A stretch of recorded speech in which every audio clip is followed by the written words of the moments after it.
Have you ever wondered why deer lose their antlers every year, and or how you could go out in the woods and find some yourself? In today's video, we're going to discuss that topic, so let's get to the video.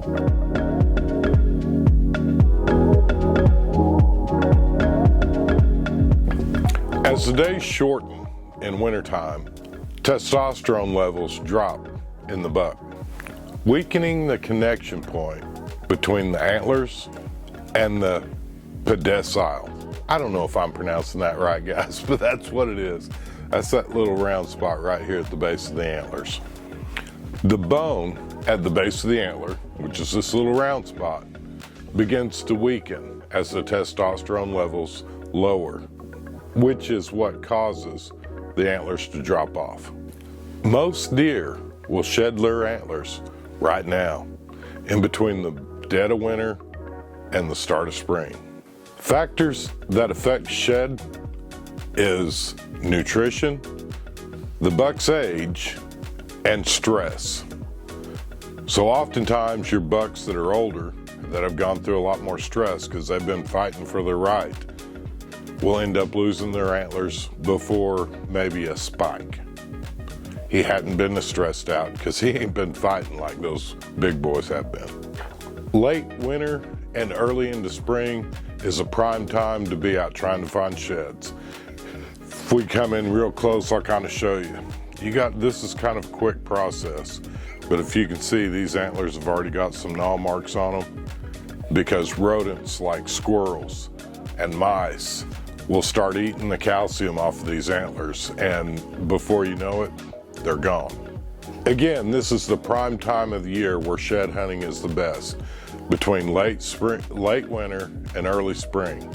Common methods for looking for shed antlers include walking trails in between bedding areas and feeding areas, checking feeding areas and the zones right around them, and then again, even more searching in between these corridors between bedding and feeding. Some of the tools that you could use to help you go out and look for antlers is going to be binoculars.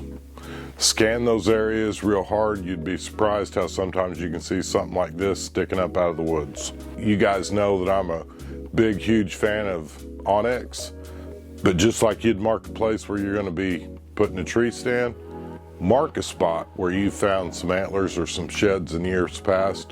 Oftentimes you'll find them in those same areas. And then probably one of the most effective ways to find sheds is going to be a shed hunting dog. Again, I mentioned my buddy yesterday, Bucktails Outdoors, and his dog's name is Bodie, and him and Bodie, this time of year, they're constantly walking the woods looking for sheds, because a dog, there's actually kits out there you can buy online. So if you've got a lab or some other kind of working dog that's actually got a good nose and some common sense, there's different kits that you can buy to help train your dog to look for sheds. If you don't have a dog, that's okay. Go out on them bright, sunny days, because a lot of times you're going to see the contrast with the light hitting the antlers. It may make them light up, and the contrast between the highlights and the shadows may help you find them. Using your binoculars, again, is another great way. And then if you've got a dog, you guys know we got Buster. He's a great, great dog. He's really good at finding tennis balls and places to go to the bathroom, not so much for hunting antlers. But there are some really good dogs that you may even own one that you could train to hunt for the antlers. The other reason that I really suggest you get out in the woods this time of year to start looking for antlers is twofold. If you're like me and hunting is a passion, you'd be surprised how many game trails you may find this time of year. They're well marked because they're not covered up with all the green brush like you're going to see in fall when we typically start hunting. And if you can find them bedding areas and transition zones this time of year while you're looking for sheds, I promise you, mark those on your GPS, mark them on onyx, and those are going to be places where you want to start hanging a tree stand. Look for places.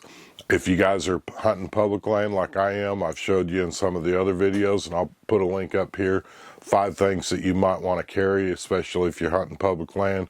And one of them is going to be some paracord and some way to tie up limbs. Go ahead and start prepping your trees now so that when October 1st rolls around, you've already got trees marked and prepped with shooting alleys before the season even starts. But if you're finding big bucks there now, they're going to be there in October. I can promise you that. If you guys have done a lot of shed hunting in the past, and I can tell you, I try to do a little bit each year. I'm not going to be what I'm going to call a hardcore shed hunter. In fact, I was hoping to take you guys out in the field and do some shed hunting. I'm running behind, as always. We're doing a lot of stuff with the church this time of year, and that's actually consumed a lot of my time. You guys may notice we didn't have a video upload last week. We're trying to get back on track. We're trying to get caught up with the church. But I'm telling you, this is a perfect time of year. You're starting to get some of these sunny days, that spring fever. All of us have got cabin fever. We're ready to get out in the woods. Go out, see if you can find some sheds. And just like this one here, it's a sweet shed. And you may not find that big buck of the lifetime, but just going out and finding something like this actually can put a smile on your face, and there's no telling what you could use to make something with this. I've got arm guards that I've made for archery stuff.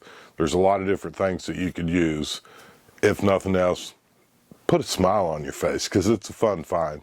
If you guys found any of this information useful, consider giving us a big thumbs up. Let us know what's your favorite time of year to do the shed hunting. What are some of the other tips and tricks to finding sheds in your areas? I hope you all have a blessed week, and let's get outside and make something happen. Oh, P.S. Share your videos and or your pictures with us on Instagram. If you go out and find some sheds, tag us. And again, I hope you all have a blessed week, and let's get outside and make something happen.